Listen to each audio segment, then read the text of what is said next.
We are here today at our leadership seminar, Philosophy and Practice, with one of our beloved moderators, Ruth. Thank you so much for taking the time and also for being available for this interview. Ruth, the world around us is changing on an almost daily basis with so much more uncertainty, a crisis at every corner. There seems to be sometimes a lack of leadership or a lack of good leadership. In these troubled times, what kind of leaders do we need? It's a big question. Clearly, we're looking for values-based leaders, and we're looking for leaders who are able to access the values that drive them and are able to articulate those values. But I think what is also really important at the moment is leaders who are able to take a pause and who aren't rushing to conclusions and who aren't rushing to public statements. I think we all have to be able to take a step back occasionally and take our time. And when the outside world is really difficult, that's more important than ever. There's a really good essay by Keat, the poet, and he writes about where he gets his creativity from. And he talks about negative capability. And negative capability is the ability to bear not knowing, to be able to live with not knowing.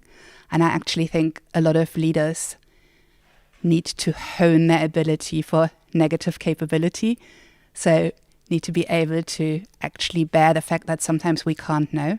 And at the moment, it's one of those times. Well, thank you so much for sharing that with us. You have made it one of your life missions to foster good leadership, to foster values-based leadership. You do it in your work at the university, but also you do it in your work in leadership seminars like ours. What made you decide to travel that journey? It comes out of my own professional experience, to be honest. So I was working as a senior executive in a large retailer. And when I took the role, I hadn't really understood how much leadership mattered and how much good leadership mattered. And I was reasonably blasé about the ideas, as long as I do my job well, we're going to do good things. And it was only after a change in senior leadership that I realized how important it was to me that the people I worked for created an environment where we understood values and where that was part of a clearly expressed leadership vision. In my experience, few people have the opportunity to take some time out and really consider what they hold most dear and what is really at the core of their beliefs. This is such a wonderful opportunity to take that time to create that contemplative space. And I consider it a huge privilege to be involved in creating those spaces. And as you say, you can do it on boards by creating a governance culture where people take the time to think. You can create it individual relationships. And this is definitely one of my favorite ways of engaging in the whole conversation around what it means to be a values-based leader. And you have helped to create our Aspen Germany Leadership Seminar. And what is your favorite part about it? Well, there's a secret part, which I won't share. No, I actually think the very first 5 minutes are my favorite first 5 minutes. So, as you know, we send out these really substantive readers, and there's some very challenging texts in there.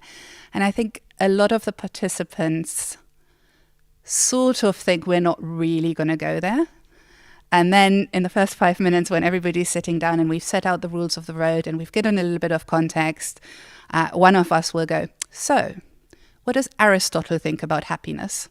And you can just feel it in the room, how everybody goes, wow, we're actually going to do this? We're actually going to read Aristotle? And yes, we will. And I really like that moment. I had that moment too when I participated for the first time as a participant. Last question I want to ask you. Do you have a favorite philosopher? Wow, do I have a favorite philosopher? I'll pick an old one and a new one. So every time I read the texts we use here, I read them anew. And I think there is a huge amount in the philosophy of Immanuel Kant that is important for us today. And it's, for me, at the root of what I believe about human dignity. There's a lot of things that are really difficult, so I don't want to say that there aren't. But that idea, that fundamental idea of human rights rooted in the idea of human dignity really appeals to me. Outside the canon of what we read, my current favorite philosopher is a German philosopher who's teaching in the United States called Yascha Mounk. He is a political philosopher and he writes about the rise of populism. He also writes about identity politics and the way in which the extreme right and the extreme left are actually reinforcing some of their narratives at the moment, and I find that really interesting. Thank you very, very much. And I hope that you will continue moderating plenty of seminars with us. Thank you so much, Ruth, for your time, your engagement, your enthusiasm, and also all your insights. So do I, Stormy. I hope I'll be coming back here a lot. And thank you so much for creating the opportunities.